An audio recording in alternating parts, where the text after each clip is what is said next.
Hi നമസ്കാരം. ഞാൻ doctor Gopakumar, consultant psychologist. ഇന്ന് പറയാൻ പോകുന്ന വിഷയം നമ്മുടെ ചിന്തകൾ അല്ലെങ്കിൽ തോട്ടുകൾ അല്ലെങ്കിൽ തോട്ട് പ്രോസസ്സുകൾ എങ്ങനെ നമ്മുടെ ശരീരത്തിനെയും മനസ്സിനെയും ഫാമിലിയെയും ബാധിക്കും എന്നുള്ളതാണ്. അതായത് നമ്മൾ ഒരു ദിവസം പല സാഹചര്യങ്ങളിൽ കൂടെ കടന്നു ചെല്ലുന്നു. എക്സാമ്പിൾ, നമുക്കൊരു ജോലിയുണ്ട്, ആ ജോലി കഴിഞ്ഞ് നമ്മൾ വീട്ടിൽ വരുന്നു, വീട്ടിൽ വരുമ്പോൾ നമ്മൾ വീട്ടിലെ ഒരാളായി മാറുന്നു, നമ്മൾ ഫ്രണ്ടിനോട് സംസാരിക്കുന്നു, നമ്മൾ കിടന്നുറങ്ങുന്നു, പിറ്റേ ദിവസം വീണ്ടും പോകുന്നു, പല പല സാഹചര്യങ്ങളിൽ നമ്മൾ പെടുന്നു, അല്ലേ?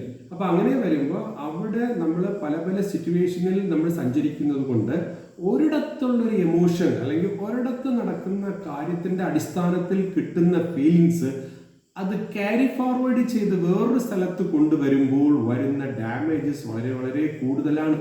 എക്സാമ്പിൾ, നമ്മളിപ്പോൾ ഒരു ഓഫീസിൽ തന്നെ ഒരു കാര്യം ചെയ്യുന്നു, അല്ലെങ്കിൽ നമ്മൾ സ്കൂളിൽ തന്നെ ഒരു കാര്യങ്ങൾ ചെയ്യുന്നു, അല്ലെങ്കിൽ നമ്മളൊരു ബിസിനസ് സ്ഥാപനത്തിൽ തന്നെ ഓരോ കാര്യങ്ങൾ പ്രസന്റ് ചെയ്യുന്നു.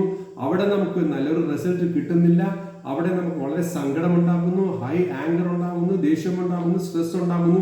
ഇതിനെയും കൂടെ നമ്മൾ വീട്ടിൽ വരുമ്പോൾ ഇതേ ഒരു എമോഷനെ ക്യാരി ഫോർവേഡ് ചെയ്ത് നമ്മുടെ വീട്ടിലുള്ള ആൾക്കാരോട്, നമ്മുടെ വൈഫിനോടോ അല്ലെങ്കിൽ കുട്ടികളോടോ മറ്റ് ബന്ധുക്കളോടോ നമ്മൾ കാണിക്കുമ്പോൾ അവിടുത്തെ ഒരു ഹാപ്പിനെസ്, സന്തോഷം അവിടെ ബാധിക്കപ്പെടുന്നു.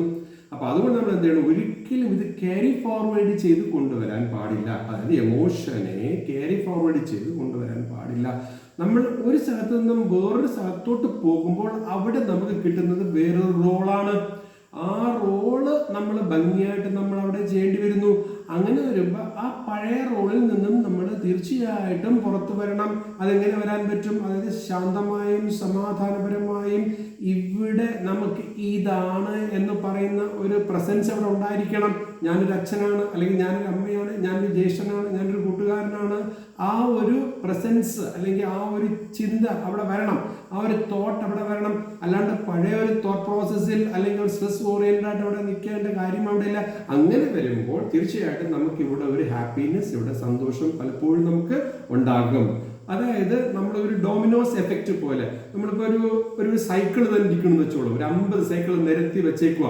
ഒരു സൈക്കിൾ ഒരു തട്ട് കൊടുത്താൽ മതി, ഈ 50 താഴെ വീഴും. അങ്ങനെയാണ്. അതുകൊണ്ട് നമ്മളൊരു ചെറിയ ഒരു തട്ട് അല്ലെങ്കിൽ ചെറിയൊരു പ്രഷർ കൊടുത്താൽ അതിങ്ങനെ കണ്ടിന്യൂസ് നമ്മുടെ അച്ഛനെയും അമ്മയും ഭാര്യയും കുട്ടികളെ എല്ലാം അവർക്കൊരു ബാധകമായി നമ്മുടെ ഈ ഒരു ഇമോഷൻസ് അവിടെ വരാനുള്ള സാധ്യത ഉണ്ട് എന്നുള്ളതാണ്. പിന്നെന്ന് പറഞ്ഞാൽ നമ്മുടെ ഈ തോട്ട് പ്രോസസ്, നമ്മൾ ഒരേ കാര്യത്തിൽ വീണ്ടും ആലോചിച്ച് അതിലൊരു തീരുമാനത്തിലോട്ട് എത്താതെ മനസ്സുകൊണ്ട് ഇങ്ങനെ ആലോചിച്ചുകൊണ്ടിരിക്കുമ്പോൾ നമ്മുടെ ഹോർമോൺ ഇംബാലൻസ് ആകുമ്പോൾ സ്വാഭാവികമായിട്ടും നമ്മുടെ ഷുഗർ ലെവല്, പ്രഷർ ലെവല് എല്ലാം വളരെ കൂടുതലാവും. അതും വളരെ ഇമ്പോർട്ടൻ്റ് ആയ കാര്യമാണ്. അപ്പം അതുകൊണ്ട് നമ്മളൊരു തോട്ട് തുടങ്ങുമ്പോഴത്തേക്കും നമുക്കത് തോട്ട് പ്രോസസ് ചെയ്തോളാം. അതിൻ്റെ നമ്മുടെ തന്നെ ഒരു മാനേജബിൾ ആയിട്ടുള്ള ഒരു ലിമിറ്റ് അവിടെ വച്ചാൽ വളരെ നല്ലത്. ഒരു 10 മിനിറ്റോ 15 മിനിറ്റോ നമുക്ക് അതിനെക്കുറിച്ച് ആലോചിക്കാം. എപ്പോഴും ഇത് തന്നെ ആലോചിച്ച് പോകുമ്പോൾ നമ്മൾ നേരത്തെ ഞാൻ പറഞ്ഞിട്ടുള്ള പോലെ കോർട്ടിസോൾ എന്ന് പറയുന്ന ഹോർമോൺ അതിശക്തമായി കൂടും. കോർട്ടിസോൾ കൂടിക്കഴിയുമ്പോഴത്തേക്കും അത് നമ്മുടെ ശരീരത്തിൽ ആൾറെഡി ഉണ്ടായിരിക്കുന്ന അല്ലെങ്കിൽ ആൾറെഡി പ്രിസർവേഷനായിട്ട് വെച്ചിരിക്കുന്ന, അത് അത്യാവശ്യം വെച്ചിരിക്കുന്ന ഫാറ്റിനെ പോയി അത് സ്പ്ലിറ്റപ്പ് ചെയ്തിട്ട് അതിന് ഷുഗർ ആക്കും. അതേപോലെ നമ്മുടെ ബ്ലഡ് പ്രഷർ കൂടും, പാൽപിറ്റേഷൻ. ഇങ്ങനെ നമുക്ക് മറ്റ് ഒരു സൊമാറ്റിക് ഡിസോർഡർ അല്ലെങ്കിൽ ശരീരവുമായി ബന്ധപ്പെട്ട പ്രശ്നങ്ങൾ വരാനുള്ള സാധ്യത വളരെ വളരെ കൂടുതലാണ്. അതുകൊണ്ട് ഓരോ സ്ഥലത്ത് ഓരോ സാഹചര്യങ്ങളിൽ പോകുമ്പോൾ തീർച്ചയായിട്ടും നമ്മുടെ ആ സാഹചര്യത്തിന് അനുകൂലമായിട്ട് നമ്മുടെ എങ്ങനെ നിൽക്കണം എന്ന് നമ്മൾ ഒരു റോളിൽ ചിലപ്പോഴൊക്കെ നാടകീയമായി അങ്ങനെ തുടങ്ങേണ്ടി വരും. അത് കഴിയുമ്പോൾ ഓട്ടോമാറ്റിക്കലി അവരുമായിട്ട് നമ്മൾ മിങ്കിളാകുമ്പോഴത്തേക്കും കാര്യങ്ങൾ ശരിയാവും. ഇങ്ങനെ വേണം നമ്മൾ ഒരു തോട്ടിൽ നിന്നും വേറൊരു തോട്ടിലേക്ക് നമ്മൾ പോകാൻ വേണ്ടിയിട്ട്. അതേ സെയിം തോട്ടുകൾ നമുക്ക് ഇങ്ങോട്ട് കൊണ്ടുവരേണ്ട കാര്യമില്ല. അങ്ങനെ വരുമ്പോൾ നമ്മുടെ സന്തോഷം അവിടെ ബാധിക്കപ്പെടും എന്നുള്ളതാണ്. Thank you very much.